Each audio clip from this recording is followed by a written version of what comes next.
I thought it was actually an interesting question, and I won't get too caught up in the semantics of the word, but I do want to see where your perspective is on this. So the question is, what is sin from a non-Christian, and let's just say non-religious point of view? You know, we all know what sin is when Christians say that's a sin, but if you're not a Christian or even a believer, what does sin mean to you? And jump out there, whoever wants to jump first. Oh, gosh. You know, Well, Mike, go ahead. Yeah. go Go ahead. ahead. Go ahead, other Mike. Yes, I want to Okay. hear your thoughts. I was just gonna say that it seems like human beings over time have developed two important things that are referred to as norms and mores. You know, a more is something like don't kill each other. You know, murder's not good. Mistreating children isn't good. Mistreating animals isn't good. You know, those major things in society that most societies across the world, throughout the world, will hold similar views on. And then there's norms that we don't break, like, or I should say, there's norms that we have, like here in the United States, we eat beef, and that's not a norm in India, you know. Mhm. So, Sure. um, sin, I think it's more from an atheist, from a non-Christian point of view. Sin is basically just that stuff that you just don't do as a decent human being. You know, you treat each other respectfully, and the opposite of that would be considered, for a Christian, I guess that'd be considered sin, or for a non-believer, that's Mhm. what you could call sin. Mm. Yeah, go ahead, Now, what were Cynthia. you going to say, Yeah. Cynthia? You know, I wrestled so much with the word sin since I came out as atheist, because I had one concept of what sin was, and which is basically anything that God said is bad in the Bible, right? Mhm. And it was interesting to note that some of the things that we call like bad, even as a believer, we will find ourselves doing. Like we will find ourselves sometimes telling a lie if it would actually cover up something else, right? Yeah. We will find ourselves, taking something that may not have belonged to us because we felt in the right to do. Mhm. Um, we may even find ourselves like, saying the Lord's name in vain if we're talking about like in the context of the Ten Commandments. And then like the one that seemed, especially like in a holiness evangelical atmosphere, like, engaging in like premarital coitus. Wow. Right, clutch imaginary pearls, right? Yeah. Would be considered that as well, right? Because you're Mhm. supposed to wait until you're married and all this other stuff. And and then so like coming on this particular side of it, I have to ask myself, okay, well, do I want to hold to this concept of what sin is, but I only have one way of thinking about it because I only thought about it as a Christian. I don't really Mhm. know what sin looks like as another member of another religion. Oh, good Or point. Yeah. yeah, or do I just want to just kind of just kind of just turn away or just like throw away the whole term sin and look more towards like ethics, right? Like some Mhm.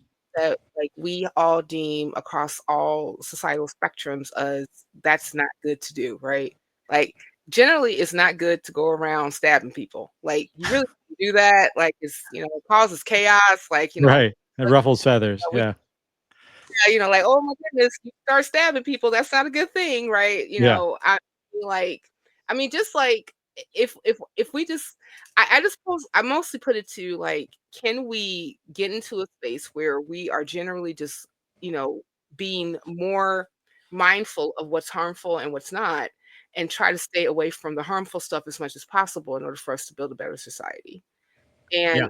And and I guess like I take more of like human aspect to like, employing ethics that is pretty much generally accepted no matter where you go, versus, Mhm. using sin as a moral objective, because there is no such thing as a moral objective.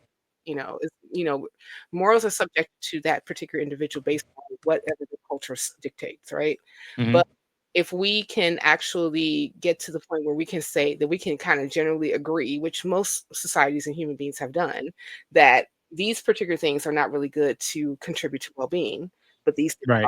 For the tribe, so to speak, you know what I yeah, mean? yeah. Let's Yeah.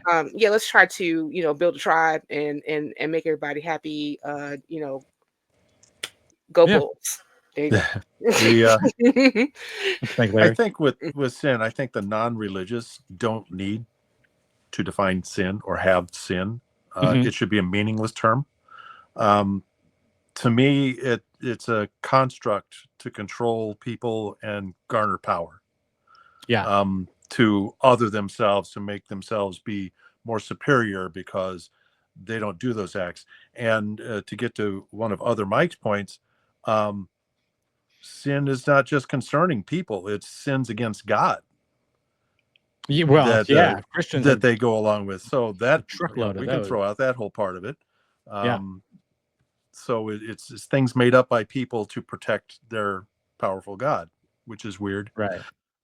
But as you probably are all aware, the word is used as a weapon now. Oh, Yeah. you're atheist. You're mad at God and you just want to go sin. And they use the word sin Yeah. as a weapon. Yeah. Which from my point of view is meaningless. It's a meaningless word. Right. It is funny, and you touched on that, Larry, and the other two of you said the same thing I always think of as well, which is the tribal aspect of it, and I say that word just as broad, meaning that any society, big or small, right? Like yeah, like Cynthia, we shouldn't stab each other. That's not good for living amongst other human beings. We shouldn't take somebody else's spouse in a way that they don't want them to, whatever. All these different things, it basically just boiled down to we need to live together and not try to kill each other and protect ourselves from the other groups, because that's how humans are. There's tribes, right? But Larry, your point, they use sin now. All of us as atheists, I am sure we have all been told that we are, well, first of all, we're sinners because we don't believe in God, which is to Larry's point, right? The biggest sin. That's a sin against God. But then the moral aspect, we have no morals because we're obviously not Christians, so therefore we have no morals. And I always go back, is it Penn Jillette that does I rape and kill as much as I want, which is zero. I don't need a book to tell me not to do that. I don't do that because I don't want to do that. It's nothing else beyond that. I don't need morals that written down in a book and then 10 commandments, all these sort of things. So if that's what a sin is, then yeah, that's fine. I don't need to do any of those things. But even to that I'm sorry, go ahead. 4 of the 10 commandments have to do with how to love God. Right. Yeah. 4 out of 10. And even to don't own a people. Right. That part. Yeah.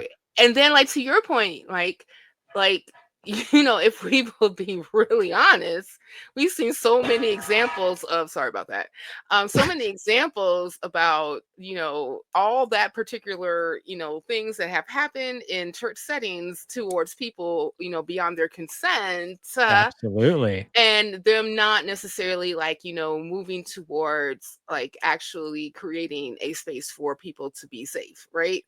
And even though they saying that oh yeah, we believe in a loving God and we're going to protect everybody and yada yada yada. And hey, Helen girl, how you doing? So good to see you. But at the end of but I don't know how many times, and Helen can attest to this too, because we did a podcast together where we talked a lot about this stuff. It's pulling up story after story after story about kids being, violated by, people in authority who happen to be considered men and God, right? Women of God. Yeah.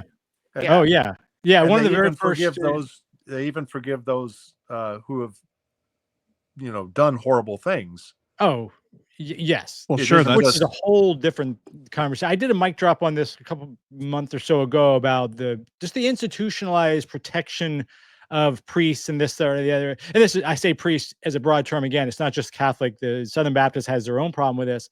But that's exactly it. I mean, of all the sins, abusing a child and essaying a child, about as bad as you can get, right? And the protection that goes into that, which is more to protect the institution. They're not necessarily protecting the individual. They are, but it's because the individual represents the institution. They want to protect the institution more than the child. And I just can't. It's and they even do it without protecting the institution.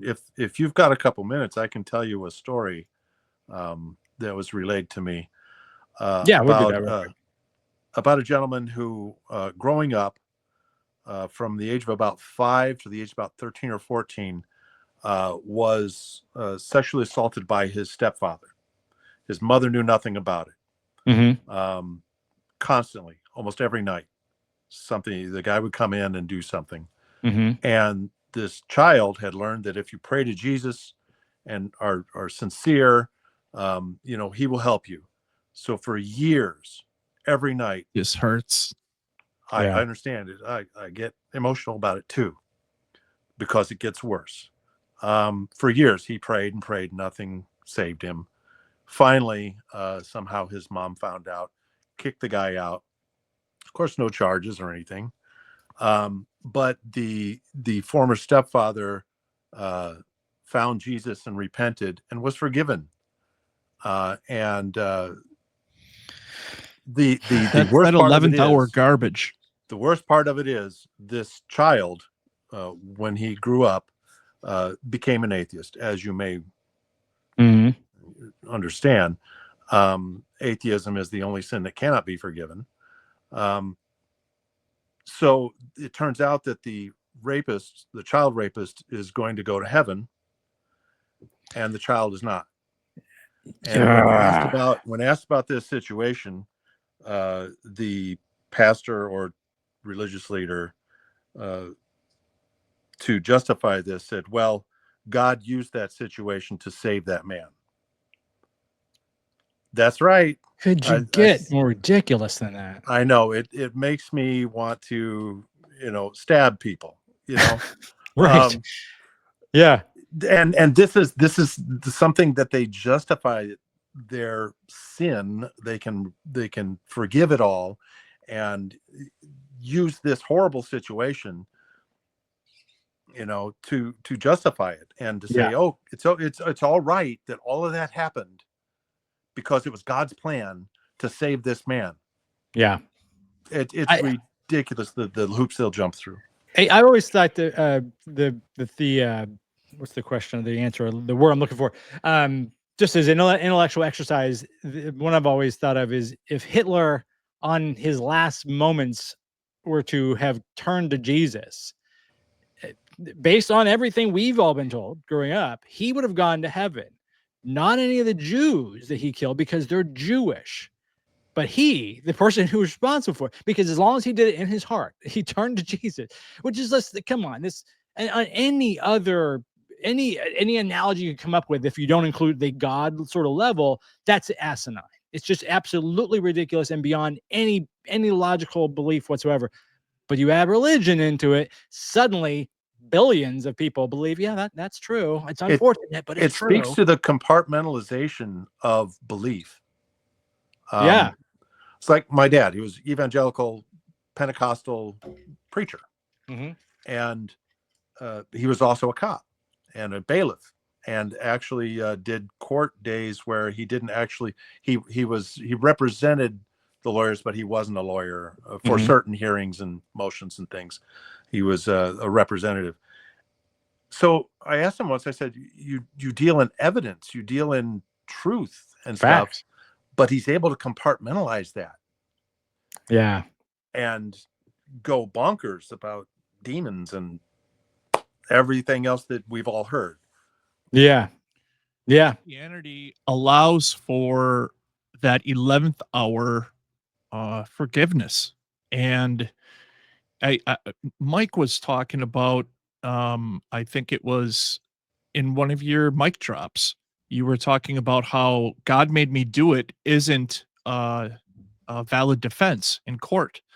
Well, in Christianity, you can go to God and say, I'm sorry, like you were saying, at the 11th hour, and you're golden. You're gonna get heaven. But there's no court of law in this world anywhere where you can be exonerated at the 11th hour just because of a heartfelt freaking apology.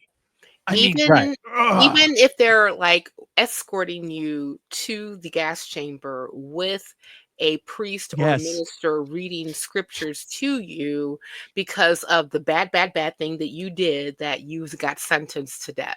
You Mhm. know, Yeah.